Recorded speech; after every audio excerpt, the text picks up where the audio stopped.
చేతికందిన కొడుకు ఆయువు అర్ధాంతరంగా ఆగిపోయింది. ఆ బాధను దిగమింగుకొని మరో కుటుంబంలో ఆ బాధను ఉండకూడదని తల్లిదండ్రులు నిర్ణయించుకున్నారు. కుమారుడి అవయవాల్ని దానం చేశారు. గుండె, ఊపిరితిత్తులు, కాలేయం, మూత్రపిండాలు, కళ్లని విజయవాడ నుంచి వేర్వేరు ఆసుపత్రులకు తరలించారు. బ్రెయిన్ డెడ్ కేసులో మృతి చెందిన ఇంజనీరింగ్ విద్యార్థి 5గురికి ప్రాణదానం చేశాడు.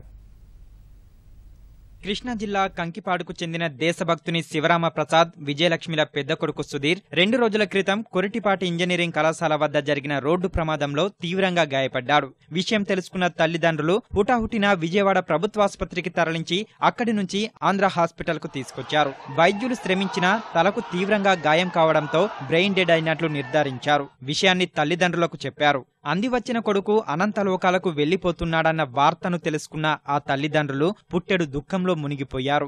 వైద్యుల సలహాతో తమ ఇంట్లో అలుముకున్న విషాదం ఇతరుల ఇంట్లో చూడకూడదని భావించారు. జీవన్దాన్ చైర్మన్ డాక్టర్ రవిరాజుతో మాట్లాడిన తర్వాత తల్లిదండ్రులు అవయవదానానికి సిద్ధమయ్యారు. చెన్నైలో గుండె అవసరమున్న రోగి ఉన్నారని గుర్తించారు. గుండె, కాలేయం, ఊపిరితిత్తులు, మూత్రపిండాలు, కళ్లను సేకరించాలని నిర్ణయించారు. చెన్నై పోర్టిస్ మలయార్ ఆసుపత్రి, వైజాగ్ కేర్ ఆసుపత్రి వైద్యులు శస్త్రచికిత్స ద్వారా అవయవాల్ని సేకరించారు.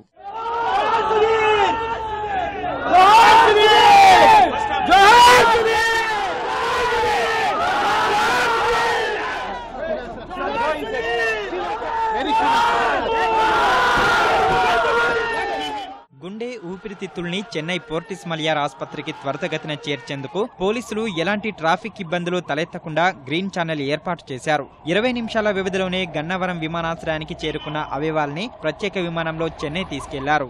ఈ విధంగా అంటే తనని మనము సేవ్ చేయలేకపోయినా తన వలన 5గురు ప్రాణాలని సేవ్ చేసినందుకు ఆ విధంగా మనకి ఆనందంగా ఉన్న కానీ మన శివరామ ప్రసాద్ గారి కొడుకు చనిపోయినందుకు వాళ్ళని మనం ఏ విధంగానూ మనం సముదాయించలేము. కానీ ఈ కార్యక్రమానికి, ఈ బృహత్తర కార్యక్రమానికి వాళ్ళ వైపు నుంచి ఇంత హెల్ప్ చేసినందుకు వాళ్ళని ఎంత అభినందించినా తక్కువే అవుతుంది. కొడుకు చనిపోయాడని బాధ ఉన్నా 10 మందిని బతికించేందుకు ఉపయోగపడతాడనే ఉద్దేశంతోనే అవయవదానానికి అంగీకరించామని తల్లిదండ్రులు ఆవేదనను దిగమింగుకుంటూ చెప్పారు. ఈలోపు నాకు కొంతమంది నా కొలీగ్స్ అన్నారు, ప్రసాద్ ఎలాగో మీ అబ్బాయి మీకు దక్కలేదు, కనీసం అవయవదానం అన్న చెయ్యి, కొంతమంది అయినా బతుకుతారు అని చెప్పడం జరిగింది. నేను సుముఖంగానే ఉన్న నిర్ణయం నాది కాదు, వాళ్ళ అమ్మని అడగండి, వాళ్ళ అమ్మ ఒప్పుకుంటేనే నేను ఈ పని చేయగలుగుతాను అని చెప్పినాక ఆమె కొద్దిగా కన్విన్స్ కాలేకపోయింది. నేను నా నిర్ణయాన్ని మా బంధువులందరికీ చెప్పాను. వాళ్ళందరూ మంచి పని చేస్తున్నామన్నారు. ఇదేదో నేను పేరు కోసమో ప్రఖ్యాతుల కోసమో నేను చేసింది కాదు. ఎలాగూ మట్టిలో కలిసిపోతున్నాడు కాబట్టి వాడి అవయవాలు కొంతమంది అన్న బ్రతుకుల్లో జీవితాన్ని ఇస్తాయనే ఉద్దేశం మీద నేను ఈ పని చేయడం జరిగింది. థ్యాంక్స్.